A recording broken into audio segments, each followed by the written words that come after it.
Also, this thing is saying South Africans also commit crime. Where? In South Africa. If South Africans were not committing crime, our prisons would be empty. Let the government deal with their people the way they see fit. Not that you go to another country and commit crime, then you say, but they also do it. If my children are doing something bad in my home, let me deal with it. Don't say, your children also do it. It doesn't work like that. Go home. I can't be here committing crime and then say, no, the people here also do it. It's not my country. I have to go home. Ninjani? Yo, benbuka i-video Sithandwa about i-foreigner ebethi South Africa is this, South Africa is that, South Africa is weak, South African government is weak, South African people are this, South African people are that. But Nkosi yami. Umbuzo enginawo ukuthi okay, usuyibonile ke wena, okay, before sibone ukuthi usuyibonile iSouth Africa ukuthi weak ne? When uyishiyile yakho iSouth Africa, uyishiyile yakho country elakhe ilizwe li strong. Wazitshela wena waphakama wathatha impahla zakho weza ngapha eSouth Africa week. Wafika wayibona iSouth Africa week. Usuyibonile ke iSouth Africa week. Wasusenzana ukuthi wena sisu strong. Wasusenzana ukuthi wenze impilo yakhe ibe ngcono ke. Ungasabuyeli nje kuleyo yakhe country since yakhe country injani strong. So into engisho apha ukuthi nxa ufike ecountryn yabanye abantu awufiki nje ufike nje icountry yabantu suyayicekisela phansi suyabona izinto ezirong nezi-right suyaba ngosukhuluma kakhulu udlula abantu balapha ecountryn yaleyo. So as it is ngoku manje ama-South Africans complainer ayasho ukuthi ama-foreigners eza lento enza lezinto ezinje nezinje esingazithandi. And nxa besitsho njalo, respect their opinions, respect how they feel. Ungathi nje wena uthi nje wena uvula umlomo wakho nje usukhuluma into engekhoyo nje usuyakhuluma noma yini nje ifike emqondweni wakho. So into engiyishoyo mina ngokwami ukuthi nxa umuntu ufike ecountryn yabanye abantu zithobe. Nxa umuntu ethi kuyafana nxa ufika endlini yomuntu.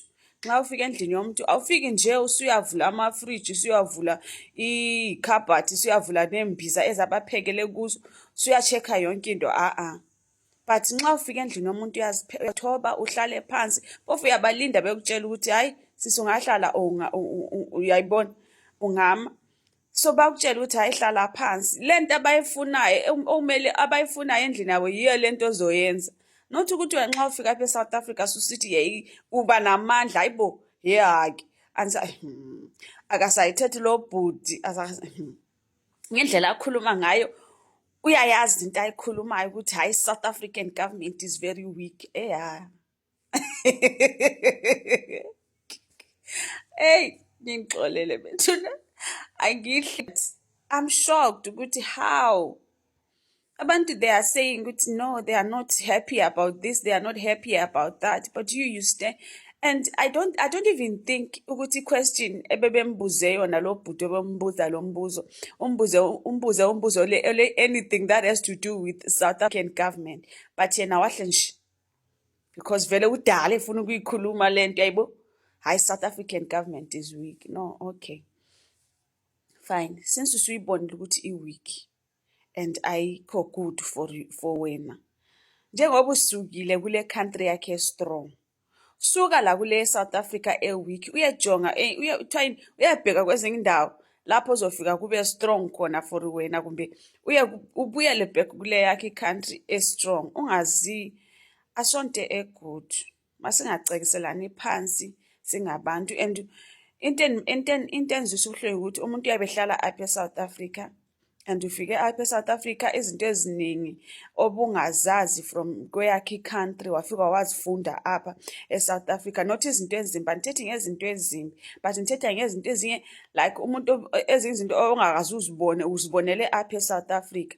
You understand? Then after some time nje usuyathi nje osunolwazi lwayo yonke into nje, i-wisdom nje isithe yathi apha ethiwa yintoni engqondweni yakho na ngosubona ukuthi South Africa is very weak.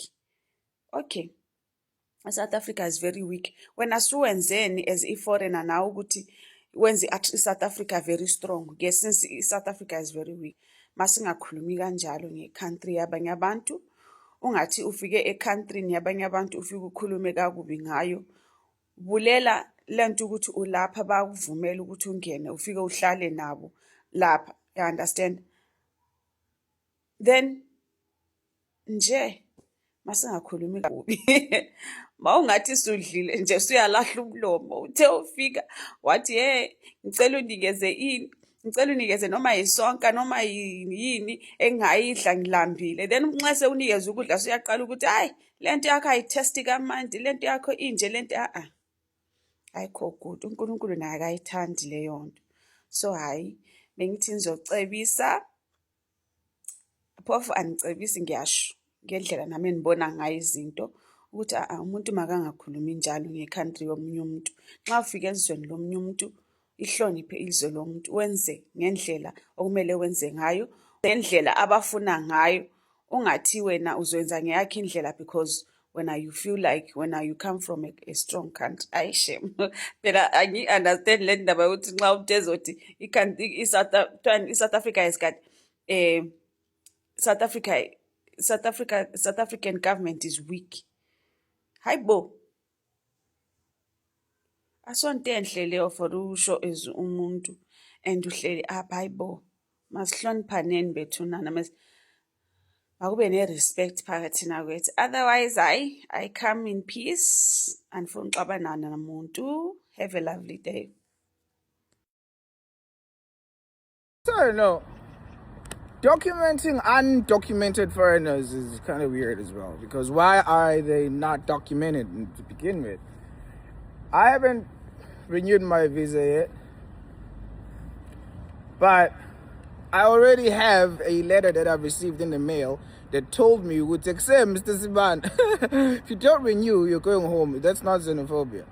I'm only here because I'm contributing something to this country. Not that because I'm just saying, you don't just document anyone. No. How do you know who they are? What were they doing, where they came from? Mauban.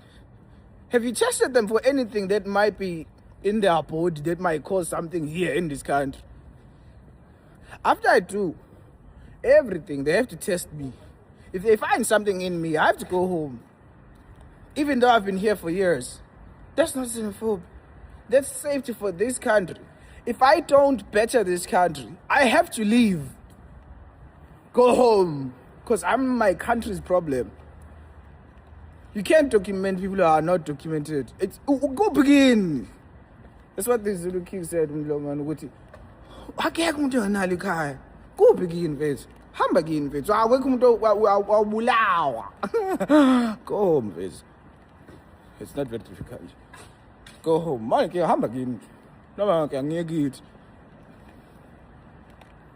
document? No, it's not them, not a problem. I have to document down. Why? Benzan, what do we gain from them being here? Oh, the doctor, wonderful. Lawyer, what? Scientist, what? Good. They cross over, they are gone. Oh, us niggas now, man. And I got South Africa, the parties, political parties, JD deserve a chance. You too. The MK, le Action SA, fail. August vote le EFF from normal gam. Unless if your father is from Zimbabwe or Mozambique or wherever, you are a foreigner, then you will vote for EFF. And August vote le ANC unless you are a criminal, uluhodu. Unless umgulugudu or corrupt, you will vote for ANC. And August vote le DA. That's jail fastelar na ofeja lefa Donald Trump wa rubonor yo angora maposa wa rulo le Donald Trump. You can't. You can't give Donald Trump le fastelar na DA is a no. It's a no-go area. Finish. Le fasili buile ubatu babatu, then we need to take it like that. As you can see, makwana la apartheid. Why ugasro black wa vote la DA? DA icon. You can't. ye tse dingwe le parties nka se di bale cause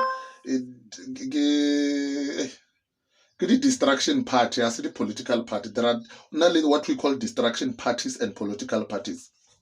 Political parties, we have got ANC, DA, EFF, and Action SA, also le MK.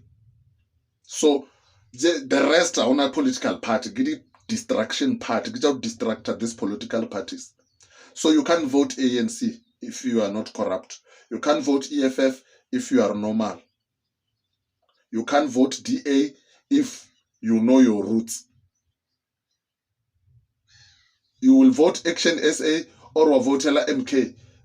Done. Otherwise, vote ESCOM. Hello Mzansi, welcome to Mgosi waseMzansi. These are South African people sending a message to my foreigners and bayasho nje ukuthi bakhathela bahambe. You cannot say ukuthi South Africa week, bantu ba South Africa ba week.